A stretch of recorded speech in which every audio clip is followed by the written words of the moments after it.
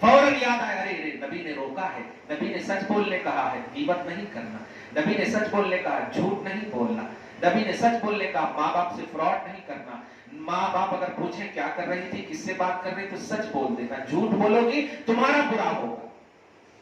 پہلے تو غیروں سے بات ہی نہیں کرنا۔ یہ نبی کی وہ تعلیم ہے کہ غیر مسلم بھی اس کا اعتراف کر رہے ہیں، تمہاری تو رسپانسبلٹی ہے نبی کی اتباع، غیروں کی تو نہیں۔ مگر جو جملہ میں بولنے والا ہوں وہ یہ ہے کہ نبی کی جو ساری بیویاں ہیں وہ تمام مومنوں کی مائیں ہیں۔ النبی اولی بالمؤمنین من انفسہم وازواجہ امہاتہم، نبی مومنوں کی جانوں سے زیادہ قریب ہیں اور ان کی ساری بیویاں امہاتہم یعنی مومن کی مائیں ہیں۔ اسی لیے ازواج مطہرات کے حوالے سے جملہ بولتی ہو آپ، ام المؤمنین عائشہ فرماتی، ام المؤمنین خدیجہ فرماتی، ام المؤمنین بولے تو تمام مومنوں کی مائیں۔ اب آپ بتائیے ابو بکر صدیق مومن ہے؟ الحمدللہ۔ حضرت ابو بکر صدیق مومن ہے؟ ادھر دھیان دو، 7واں پارہ ابھی درس بعد میں ہوگا۔ حضرت ابو بکر صدیق مومن ہے؟ الحمدللہ، سب سے پہلے مومن ہے مردوں میں۔ قرآن کے اس ارشاد کے مطابق حضور کی بیوی تمام مومنوں کی ماں ہے۔ اب آپ رشتہ بتاؤ اور بلیک بورڈ پر لکھو محمد ابن عبداللہ، اور دوسری جگہ پہ لکھو ابو بکر صدیق سسر، تیسری جگہ پر لکھو حضور کی تمام بیویاں مائیں، اور اب آپ کیلکولیٹ کر کے نتیجہ نکالو، ابو بکر تم سسر ہو؟ ہاں۔ عائشہ تم نبی کی بیوی ہو؟ ہاں۔ ابو بکر عائشہ تمہاری بیٹی ہے؟ ہاں۔ محمد تم نبی ہو؟ ہاں۔ تمہاری بیوی تمام مومنوں کی ماں ہے۔ تو ابو بکر صدیق کے اور عائشہ کے درمیان ایک لکیر کھینچو اور کہو کہ ابو بکر صدیق سارے رشتے ایک طرف، قرآن کا رشتہ کہہ رہا ہے کہ عائشہ تمہاری ماں ہے۔ عظمت سمجھ رہی ہو؟ نسبت سے دیکھو کہاں سے کہاں عظمت مل گئی حضرت عائشہ کو۔ سمجھو کنیز عائشہ، سمجھو اپنی عظمت کو کہ ایک باپ بھی فخر کرتا ہے، ایسا فخر جو قرآن نازل کرے، سبحان اللہ، بیٹی کو ماں کی عظمتوں والا عنوان عطا کر دیا ہے۔ آپ سمجھ رہی ہو؟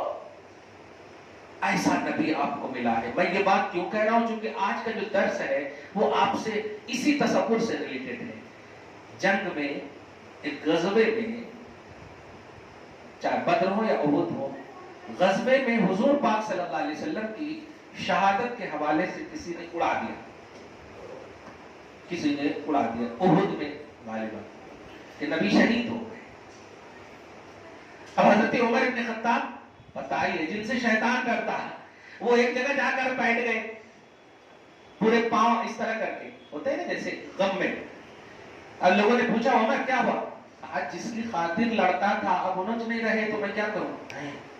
سوچئے اتنا کھٹ دل والا، کیا بات ہے، نبی کی محبت کیا کر دیتی، موم کر دیتی۔ دیکھیے عمر ابن خطاب سے پوچھا گیا تو کہا کہ میں نے سنا کہ انتقال کر گئے معاذ اللہ، اس طرح سے سنا میں نے، اب میں کس کے لیے لڑوں؟ لیکن اچانک ایک آواز آتی ہے، محمد زندہ ہے، تشریف فرما ہے، وہ شہید نہیں کیے گئے۔ عمر ابن خطاب پھر تلوار لے کر اڑ گئے۔ دیکھیے تازگی زندگی کو سمجھیے۔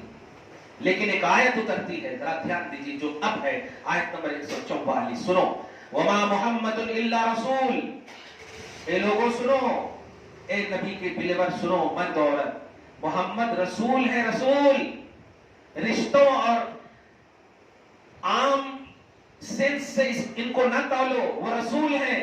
اور قد خلت من قبلہ الرسل، 1,24,000 کم و بیش انبیاء اور رسول تشریف لائے اور چلے گئے۔ رسول کا کام یہ نہیں ہے کہ وہ آ کر ہمیشہ رہیں تمہارے پاس، رسول کا کام یہ ہے کہ اللہ نے جو رسپانسبلٹی انہیں عطا کی ہے وہ تم تک پہنچا دیں، وہ حق ادا کر دیں۔ پھر بشری تقاضے اور نفس کی بنیاد پر کل نفس ذائقۃ الموت، کیونکہ وہ خالق نہیں مخلوق ہوتے ہیں، اس لیے محمد رسول ہے۔ قد خلت من قبلہ الرسل، ان سے پہلے بھی رسول گزر چکے ہیں۔ تو اگر بفرض محال اس وقت بھی محمد صلی اللہ علیہ وسلم تشریف لے جائیں، شہید کر دی جائے، تو کہتے ہیں افإن مات او قتل، نیچرلی طور پر تشریف لے جائیں یا قتل کر دیے جائے، شہید کر دیے جائے، تو اب آگے سنو یہی جملہ تمہیں بولنے والا ہوں، انقلبتم علی اعقابکم، تو کیا رسول کے مشن سے پھر جاؤ گے؟ یہ ہے میں رسول کا مقصد ہوتا امتی کو خدا کا پیغام پہنچانا، تو جب مقصد ہے پیغام پہنچانا اور وہ پہنچا دیا ہے، تم تک دے دیا ہے، تو اب تمہاری ذمہ داری ہے کہ وہ پیغام کو دیکھو، وہ پیغام پر عمل کرو، اس کو جو اسلام کی شکل میں تمہیں عطا کی ہے اس کو دیکھو۔ تم اگر یہ دیکھو گے تو یہ مقصد ہی نہیں ہے کہ تم صرف نبی کو دیکھو، مقصد ہے کہ نبی آئے، خدا کا پیغام دیے، اس پیغام پر عمل کرو، اور وہ پیغام ہے تمہارے پاس۔ تو اگر محمد بفرض محال اس وقت بھی شہید کر دیے جائیں، انقلبتم علی اعقابکم، کیا تم پیٹ پھیر دو گے، پیٹ پھیر کر چلے جاؤ گے، نہیں مانو گے؟ یعنی ایسا نہ کرو، اسلام تمہیں انہوں نے دیا ہے، تو وہ اگر تشریف لے جاتے ہیں تو آدم سے لے کر عیسیٰ تک تشریف لے گئے، ان کا مشن رہا ان کی قوم میں، تو ایسے ہی محمد عربی صلی اللہ علیہ وسلم بھی تشریف لے جائیں گے تو ان کا مشن اپنے پاس رہے، اور ان کے مشن کو فالو کرنا بشکل اسلام جو ہے وہ تمہارے پاس ہے۔ ورنہ سنو، مَن يَنْقَلِبْ عَلَىٰ عَقِبَيْهِ فَلَن يَضُرَّ اللَّهَ شَيْئًا، جو کوئی بھی اسلام سے پھرے گی یا پھرے گا، کنورٹ ہونا، مرتد ہونا، تو فَلَن يَضُرَّ اللَّهَ شَيْئًا، وہ اللہ کا کچھ نہیں بگاڑ سکتے۔ کیا جملہ ہے، وہ اللہ کا کچھ نہیں بگاڑ سکتی، لیکن جو مانے گی مانے گا، وَسَيَجْزِي اللَّهُ الشَّاكِرِينَ، اللہ تعالیٰ ایسے بندے اور بندیوں کو شکر گزار بندے میں شامل کر کے انہیں بدلے پہ بدلہ عطا فرمائے گا۔ کیا مطلب ہوا؟ تم محمد عربی صلی اللہ علیہ وسلم کے ذریعے سے دیے ہوئے اسلام کی فالوور ہو ماں۔ اس وقت بھی یہی کہا گیا کہ اسلام کو فالو کرو، جو مشن نبی نے دیا اس کو فالو کرو، ان سے کنورٹ نہیں ہونا، اور کنورٹ ہونے والوں کو اس وقت بھی تنبیہ کیا گیا کہ اللہ کا کچھ نہیں بگاڑ سکتے۔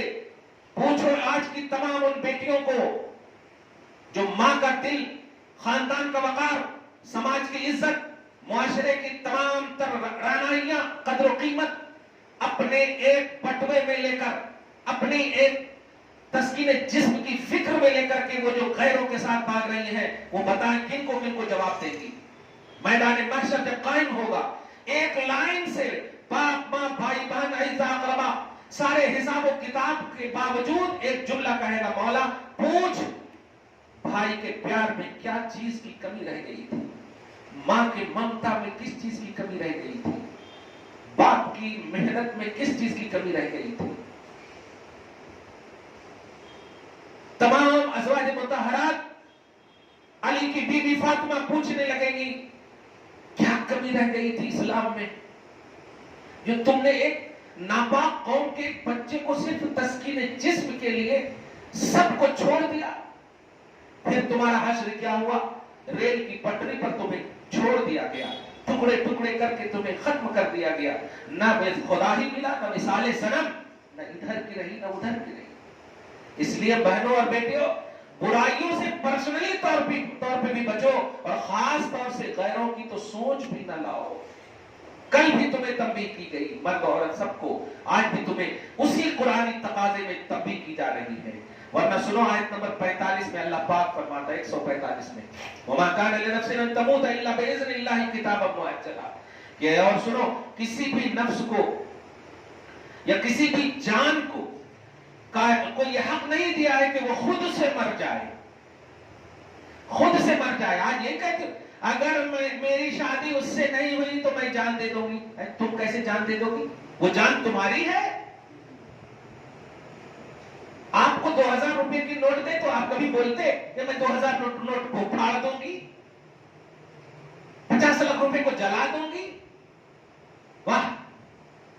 اللہ فرماتا کسی بھی جان کو یہ حق نہیں ہے کہ وہ خود سے مرے، الا باذن اللہ کتابا مؤجلا، یہ تو اللہ کا اذن ہوگا، وقت مقررہ آئے گا اور موت ہو جائے گی۔ لیکن سنو، اللہ کی امانت سمجھ کر کے اگر اس جان کو یوز کرو گی، ناخن سے لے کے سر کے بال تک یہ اللہ کی امانت ہے، اس کے تصرف کا حق صرف اللہ کو ہے، اور وہ اللہ شرعی نقطۂ نظر سے آپ کو کہا ہے کہ جب تک شادی نہ کرو ماں باپ کی اتباع میں آپ رہو، نماز پڑھو، عبادات میں رہو، شادی کے بعد اپنے شوہر کی اتباع میں رہو، وہ اللہ تعالیٰ آپ کو جب اجازت دے گا تب آپ جا کر کے جو بھی آپ جس طرح سے بھی دائرۂ شریعت میں اپنے آپ کو استعمال کر سکتے ہیں. یہ ہے.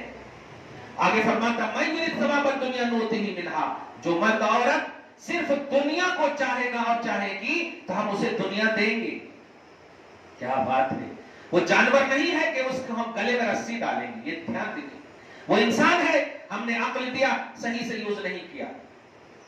ابھی میں نے ایک مثال دیا آپ کو. راستے میں آپ جا رہے ہیں، راستے میں پتھر ہے تو کیا آپ پتھر پر چڑھ کے جائیں گی یا بازو سے جائیں گے؟ بازو سے جائیں گے. کیوں؟ اس لیے کہ اللہ نے آنکھ دیا یہی دیکھنے کے لیے کہ تکلیف دہ چیز سے ذرا سی بچتے ہوئے چلو. عقل دیا، شعور دیا. اللہ پاک نے آپ کو کہا اے مسلمان عورت اور مرد سنو، اسلام ہے تمہارے پاس، کفر ہے تمہارے پاس. اسلام پر چلو گی تو یہ دوں گا، کفر پر چلو گی تو یہ دوں گا. اسلام پر چلو گی تو سزا نہیں جزا دوں گا، کفر پر چلو گی تو سزا دوں گا. اب آپ کو اللہ نے 2 آنکھ دے دیا، اب دونوں چیز کو دیکھنا ہے. 2 پاؤں دے دیا، دونوں چیز کو دیکھ کر چلنا ہے. اب آپ کو فیصلہ کرنا اللہ پاک نے دے دیا. تو آپ یہ بھی نہ سمجھو کہ برائی کی طرف جو جا رہی ہو یہ اللہ کے حکم سے ہو رہا. نہیں، اللہ نے آپ کو جو عقل دی ہے اس عقل سے کر رہی ہو آپ. اللہ پاک نے تو آپ کو کیپیسٹی دیا، یہ چیز بھی اختیار کرو، یہ چیز بھی اختیار کرو. ابھی آپ دکان میں جاتے ہو نا، 2 کپڑے دکھاتے ہیں، چوائس کرنے کہتے ہیں یہی ہے ہمارے پاس، اب آپ ان میں سے جو بھی آپ کو پسند آتا ہے لے لو. تو اب آپ پسند کر کے لے لیتے. تو ایسے ہی قرآن کہتا ہدیناہم النجدین، ہم نے خیر اور شر کو دکھا دیا تمہارے سامنے. خیر اور شر تمہارے سامنے ہے اور عقل دے دیا اور آنکھ دے دی. اب تم خیر چنو یا شر چنو. یہ سیکنڈ آپشن اللہ پاک نے تمہارے اوپر رکھا ہے. فرماتا ہے دنیا چاہو گی تو ہم تمہیں دنیا دیں گے، مگر اس کا انجام تمہارے سے ہی ہم پوچھیں گے. تم نے مانگا تھا دنیا، دے دیا ہم نے. آخرت مانگتی تو دنیا بھی دے دیتے، آخرت بھی دے دیتے. تم نے دنیا صرف مانگی. وَمَن يُرِدْ ثَوَابَ الْآخِرَةِ نُؤْتِهِ مِنْهَا. کیا بات ہے. آخرت مانگتی نا تو ہم آخرت بھی دے دیتے. وَسَنَجْزِي الشَّاكِرِينَ، اور شکر گزار بندے میں شامل کر دیتے اور دنیا بھی عطا کر دیتے. کیا بات ہے. خلاصہ گفتگو آپ اچھے سے سمجھ گئی ہوگی کہ میں کیا کہنا چاہتا ہوں. بڑا پاورفل نبی، بڑا پاورفل اسلام. کوئی بھی قدم رکھنے سے، کہیں بھی قدم رکھنے سے پہلے آپ اس بات کو اتنا سی بیسکلی علم یاد رکھ لینا. نبی نے 4 چیز کا بنیادی طور پر حکم دیا. نماز کا، سچ بولنے کا، پاک رہنے کا، پاک بولے تو غلط کام نہیں کرنے کا، حرام کام نہیں کرنے کا، بدکاری نہیں کرنے کا، عفیفہ رہنے کا، اور چوتھا رشتوں کو جوڑ کر رکھنے کا. سوچئے، رشتوں کو جوڑ کر رکھنے کا. آپ کا کیا رشتہ ہے کافروں کے ساتھ؟ وہاں جب رشتے ہی نہیں ہیں تو جوڑنے کا کیا سوال. یہاں رشتے سے مراد یہی ہے اسلامی رشتے کو جوڑیے. اور جوڑنے سے مراد یہ نہیں کہ زبردستی آپ ٹچ ہوئیے. مراد یہ کہ ہر ایک رشتے کی مریادہ کو سمجھیے، اس کے وقار اور اسٹیٹس کو سمجھیے، ماں باپ کا جو لیبل ہے وہ سمجھیے. آپ کے لیے ماں باپ برا نہیں چاہ سکتے. اگر وہ چاہتے تو پیٹ میں آپ تھی نہ اسی وقت مار دیتے، پیدا ہونے کے بعد مار دیتے، بالغ ہونے سے پہلے ہی مار دیتے. لیکن انہوں نے محنتیں کی ہیں، مشقتیں کی ہیں. انہوں نے روٹی بناتے ہوئے توے پر روٹی کو چھوڑ دیا ہے، تمہارے چیختے ہوئے ہونٹوں کو، سسکتے ہوئے بلکتے ہوئے ہونٹوں کو تھامنے کے لیے دوڑ گئی ہیں. سوچ لو وہ ماں باپ کیسے تمہارا برا چاہ سکتے. کیسے تم ان ماں باپ کو بول سکتی ہو کہ ہم فریڈم آف اسلام کی بنیاد پر ہم 18 سال کی ہم عاقل و بالغ ہیں کر سکتے. معاذ اللہ. نہیں، تمہیں نہیں معلوم کہ ماں باپ کی رضا میں اللہ کی رضا ہے. بڑوں کا ادب کرنا نبی کا ادب کرنا ہے. جو نہیں کرتے فرماتے وہ ہم میں سے نہیں ہے. اس لیے قوم کی بیٹیوں، شہزادیوں، تم باپ ماں کی بیٹی بعد میں ہو، اسلام کی بیٹی پہلے ہو، اسلام کی خاتون پہلے ہو. تم بڑی ہو اس لیے نہیں کہ تم بڑے خاندان میں پیدا ہو گئی. تم بڑی اس لیے ہو کہ تمہارا خدا بڑا ہے، تمہارا رسول بڑا ہے، تمہارا قرآن بڑا ہے، تمہارا اسلام بڑا ہے. اس لیے تم بڑی ہو.